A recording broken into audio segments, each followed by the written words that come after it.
Potato leek soup, an easy classic. I used to think of potato leek soup as a blank canvas, but now I consider it more like the culinary version of a little black dress. It's simple and elegant by itself, easy to accessorize, matches everything, and works for nearly any occasion. But unlike the dress, potato leek soup is gender neutral and completely edible. If simplicity, good flavor, and creative inspiration aren't enough, there's another benefit. This soup is really easy on the tummy. Years ago I developed advanced symptoms of undiagnosed celiac disease. I won't go into the gory details, suffice it to say I was ill for days and in constant stomach pain. I literally lived on this soup for a week because it was the only thing I could keep down. I have suggested this recipe to people with ulcers and other digestive issues that affected what they could eat, and so far no one has said it caused them any trouble.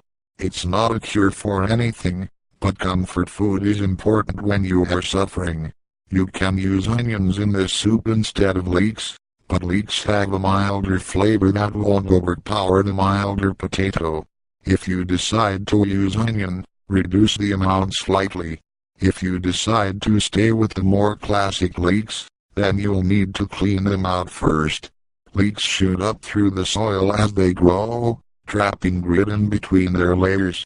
No one likes grit in their potato soup, but fortunately it is very easy to avoid. Simply slice off the bottom half-inch or so, and cut off the dark green part at the top. Now slice the leek in half lengthwise. The layers easily separate, and all you have to do is run cold water over the leek, and pull the layers apart slightly to let the water run between them. After that you can slice the leeks into half-inch sections. As I mentioned previously, this soup is very easy to make.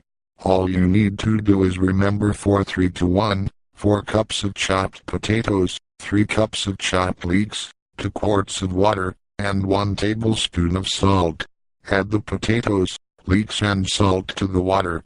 Bring it all to a boil, then reduce it to simmer partially covered for about 45 minutes. Remove from heat and blend using immersion blender. You can use a regular stand-up blender if that is all you have, but do it in small batches. After blending, you can add a little butter or heavy cream. That's all there is to it. Of course, there are a lot of ways to jazz it up. You can add some chopped fresh herbs, parsley and tarragon being favorites of mine. You can also use vegetable or chicken broth in place of water, but I really don't find it necessary. Some dried spices are nice as well, and cumin tops the list for me. But don't use too much or it will dominate all the other flavors.